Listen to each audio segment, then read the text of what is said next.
చంద్రబాబు గారి శిష్యులు కేసీఆర్ మళ్ళీ చంద్రబాబు గారితో దోస్తీ కట్టబోతున్నారా? అందుకు ఢిల్లీ కేంద్రంగా బాటలు పడబోతున్నాయా అంటే అవుననే సమాధానం ఇస్తున్నారు కొంతమంది రాజకీయ విశ్లేషకులు. ఇక ఇదే అంశానికి సంబంధించి మనతో మాట్లాడేందుకు ప్రముఖ రాజకీయ విశ్లేషకులు జగదేవ్ గారు మనతో ఉన్నారు. జగదేవ్ గారితో మాట్లాడదు. జగదేవ్ గారు నమస్తే అండి. నమస్తే. జగదేవ్ గారు, ఏంటి చంద్రబాబు గారితో కేసీఆర్ మళ్ళీ దోస్తీ కట్టబోతున్నారా? అందుకు ఢిల్లీ కేంద్రంగా బాటలు సిద్ధంగా పోతున్నాయా అంటే ఏం చెప్తారు?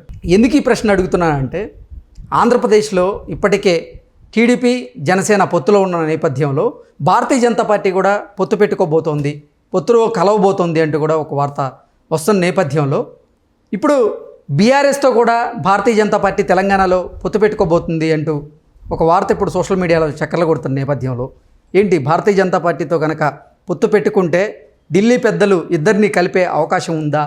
అందుకు ఢిల్లీ కేంద్రంగా బాటలు పడుతున్నాయా అంటే ఏం చెప్తారు? జరగచ్చు, జరుగుతుంది కూడా. ఎందుకంటే మీరు అడిగిన క్వశ్చన్లోనే ఆన్సర్ ఉంది. ఇప్పుడు బీజేపీ బీఆర్ఎస్ పొత్తు ఉన్నాయి, అవి జరుగుతున్నాయి. బయటికి బాహాటంగా చెప్పినా కూడా బీఆర్ఎస్ బీజేపీ ఒకటే అనే నినాదం ఎప్పుడు అదే అనే అభియోగము ఆరోపణ కాదు, వాస్తవం కూడా అనుకుంటున్నాను నేను. ఎందుకంటే తెలంగాణ మన ఎన్నికలు జరిగినప్పుడు కూడా బీఆర్ఎస్కి ప్రత్యామ్నాయం ఎవరు ఉండబోతున్నారంటే ఒక 1 year బ్యాక్ వరకు కూడా బీజేపీ అని వినిపించింది. తర్వాత అనూహ్యంగా పీసీ చీఫ్గా రేవంత్ రెడ్డి గారు అయిన తర్వాత కాంగ్రెస్కి ఒక 6 నెలల నుంచి చూసిన తర్వాత మొత్తం సినారియో అంతా మారిపోయింది. ఎట్లా అంటే బీఆర్ఎస్కి ప్రత్యామ్నాయం కాంగ్రెసే అన్నట్టుగా అయింది, బీజేపీ ఎందుకో వెనకబడింది. దానికి మళ్ళీ వేరే చాలా కారణాలు ఉన్నాయి. అక్కడ రాష్ట్ర అధ్యక్షులు మార్చారని కొందరు, లేదు ఒక వర్గం బీజేపీ కేంద్ర వర్గంకు పనిచేస్తే ఇంకో వర్గం బీజేపీలో ఉండే రాష్ట్ర వర్గం బీఆర్ఎస్కి ఫేవర్గా ఉంటుందన్నట్టు కూడా కొన్ని వార్తలు విన్నాం మనం. అంటే ఒకవైపు ఆ వార్తలు, మరోవైపు కాంగ్రెస్ వాళ్ళు కూడా బీఆర్ఎస్ బీజేపీ ఒకటే, బయటికి అలా మాట్లాడుకుంటున్నాయి కానీ ఆ రెండు పొత్తుల్లో భాగమే. అందుకే గతంలో జరిగిన కొన్ని స్కాములకు సంబంధించి బీఆర్ఎస్ నేతలకి అన్ని ఎంక్వైరీలు చేసినా పిలిచినా కూడా అరెస్టులు అందుకే చేయలేదు కేంద్ర ప్రభుత్వం బీజేపీ అని కూడా ఒక అభియోగం ఉంది.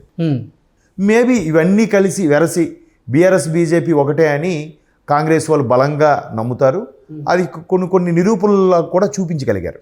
ఓకే, ఈ విషయం ఇలా పక్కన పెడితే అక్కడ ఆంధ్రాలోకి వెళ్తే మీరు అన్నట్టుగా టీడీపీ జనసేన కూటమి ఆల్రెడీ ఖరారయ్యింది. చంద్రబాబు గారు అరెస్ట్ అయిన తర్వాత ములాఖత్కి వెళ్ళిన పవన్ కళ్యాణ్ గారు బయటకు వచ్చి స్టేట్మెంట్ ఇచ్చారంటే అది ఆయన సొంతంగా ఇచ్చింది కాదుగా. లోపల ములాఖత్తో బాబు గారు చెప్పిందే ఈయన చెప్పుంటారు. అంటే ఇద్దరు ఓకే అనుకొని. సో అది నడుస్తుంది.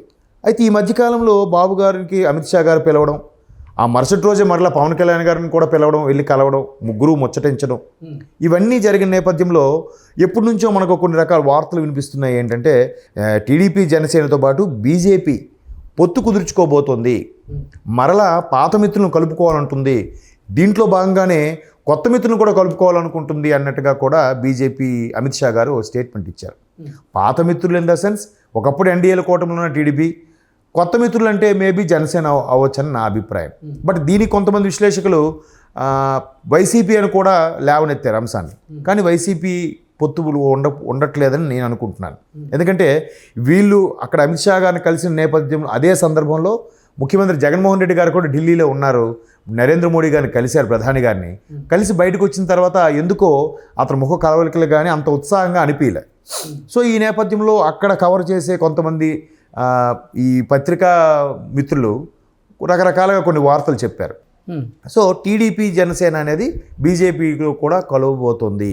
అయితే ఆ కలవడం అనేది ఇప్పుడు వీళ్ళు పోటీ చేసిన తర్వాత ఇన్ని సీట్లు గెలుచుకున్నాక లోక్సభలో మద్దతు ఇవ్వడానికా, లేదా ముందుగానే కలిసి పోటీ చేయడానికి అనేది చిన్న క్లారిటీ మిస్ అవుతుంది ఎక్కడో అది. బట్ అది కలిసి పోటీ చేసిన ఆశ్చర్యపోనక్కర్లేదు, లేదా బీజేపీ బయట నుంచి మద్దతు ఇచ్చిన తర్వాత వీళ్ళు గెలుచుకున్న సీట్లతో లోక్సభలో మద్దతు ఇచ్చే అంశం కూడా ఉండొచ్చు. రెండు 50-50 ఛాన్సెస్ ఉన్నాయి. బట్ బీజేపీ కూడా పోటీ చేస్తుందని ఇంతకుముందే ఒక మిత్రులు కూడా చెప్పారు. బీజేపీకి ఆల్రెడీ కొన్ని సీట్లు కూడా ఖరారయ్యాయి. బట్ ఎన్ని సీట్లు, ఎన్ని ఎంపీ స్థానాలు, ఎన్ని ఎమ్మెల్యే స్థానాలు తెలియదు, కానీ చాలా తక్కువ మోతాదులోనే బీజేపీకి ఇవ్వబోతున్నారు. టీడీపీకి ఒక 70% సీట్లు అనుకుంటే 20% జనసేనకి, ఒక 10% బీజేపీకి ఇచ్చే అవకాశం ఉందన్నట్టు కూడా వార్తలు వినిపిస్తున్నాయి. చూద్దాం ఆ ఫిగర్ అనేది క్లారిటీ వస్తుంది. బట్ మొత్తానికి పొత్తు అయితే ఫిక్స్ అయింది.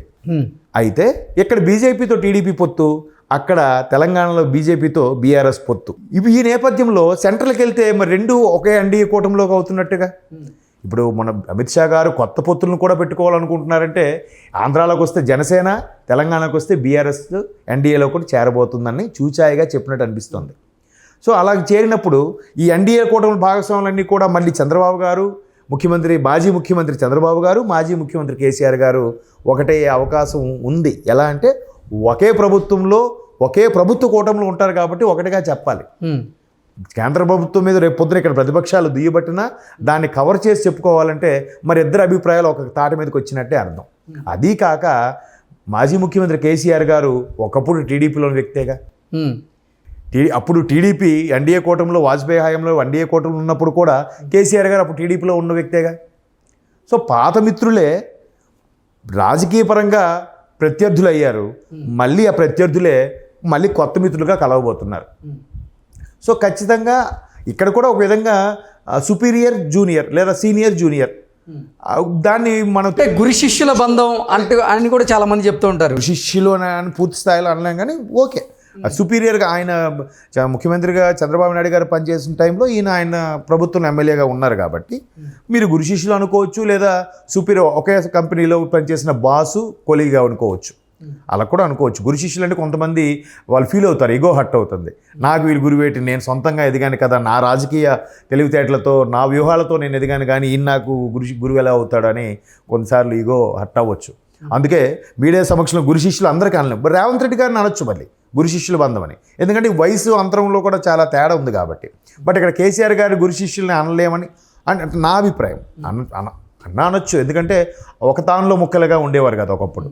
సో ఇప్పుడు మరలా గురు శిష్యులు మీరు అన్నట్టు గురు శిష్యులు కలిసి పనిచేయాల్సి వస్తుంది ఖచ్చితంగా, అంతే కదా. ఇప్పుడు శత్రువుకి శత్రువు మిత్రుడు అయినట్టు ఈయనకి ఫ్రెండే కదా. చంద్రబాబు నాయుడు ఫ్రెండు మోడీ గారు ఫ్రెండు కేసీఆర్ గారు. అప్పుడు ఏమవుతుంది, కేసీఆర్ గారు చంద్రబాబు గారు వాళ్ళ ఫ్రెండ్సేగా. కాకపోతే ఇక్కడ మళ్ళీ చిన్న ఎట్లాంటి గిల్టీ ఫీలింగ్ వస్తుందంటే మొన్న ఎలక్షన్స్ నేపథ్యంలో చంద్రబాబు గారు అరెస్ట్ అయిన తర్వాత వీళ్ళు సరిగ్గా సపోర్ట్ చేయకపోవడం, నిరసన తెలియజేయకపోవడం, మీరు కావాలంటే అక్కడ ధర్నాలు చేసుకోండి మాకేంటి సంబంధం అనడం, ఇట్లాంటి వ్యాఖ్యల మీద కొంచెం దుమారం రేపి ఒక చిన్న గిల్టీ ఫీలింగ్ ఉంటుంది కదా. అట్లాంటివి ఏమైనా ఉంటాయి కదా. పైగా వ్యాఖ్యలు చేసింది కేటీఆర్ గారు కదా, కేసీఆర్ గారు కాదు కాబట్టి కేసీఆర్ గారు బాబు గారు కలిసిపోతారు ఏముంది. ఆబ్వియస్లీ కేటీఆర్ గారు లోకేష్ గారు మళ్ళీ వీళ్ళు నెక్స్ట్ జనరేషన్లో వీళ్ళు కలుస్తారు, వీళ్ళు ఫ్రెండ్స్ అవుతారు. రాజకీయాల్లో ఎప్పుడు అందరూ చెప్పేది నేను మళ్ళీ చెప్తున్నా, శాశ్వత శత్రుత్వం శాశ్వత మిత్రుత్వం ఉండదు. ఎప్పుడు ఏ అవసరాల కోసం, రాష్ట్ర ప్రయోజనాల కోసమో, రాజకీయ ప్రయోజనాల కోసమో, సొంత ప్రయోజనాల కోసమో ఎప్పుడు ఏ పార్టీతో కలవచ్చు, ఏ పార్టీతోనే విడిపోవచ్చు. వాళ్ళ అభిప్రాయం. ఇప్పుడు నితీష్ గారు ఉన్నారు, మన ఇండియా కూటమిలో ఉన్నారన్నారు. ఇప్పుడు ఏమైంది, మళ్ళీ ఎన్డీఏ కూటమిలోకి వచ్చేసి మళ్ళీ ముఖ్యమంత్రిగా అవ్వబోతున్నారు. విత్ ఇన్ ది మంత్స్లో కూడా మారిపోతున్నారు కదా. పైగా చాలా సీనియర్ ఉన్నారు అక్కడ, చాలా అనుభవజ్ఞుడు నితీష్ కుమార్ గారు బీహార్ ముఖ్యమంత్రి. మరి ఇప్పుడు ఏమైంది? సో ఇక్కడ కూడా రాజకీయాల్లో మనం సర్వసాధారణంగా చూస్తూ ఉంటాం, దాంట్లో ఆశ్చర్యపోవాల్సింది ఏం లేదు. గురు శిష్యులు పైగా ముందు పరిచయం వ్యక్తులే కాబట్టి దాంట్లో తప్పేం లేదు కూడా. ఓకే అండి, thank you so much. Thank you.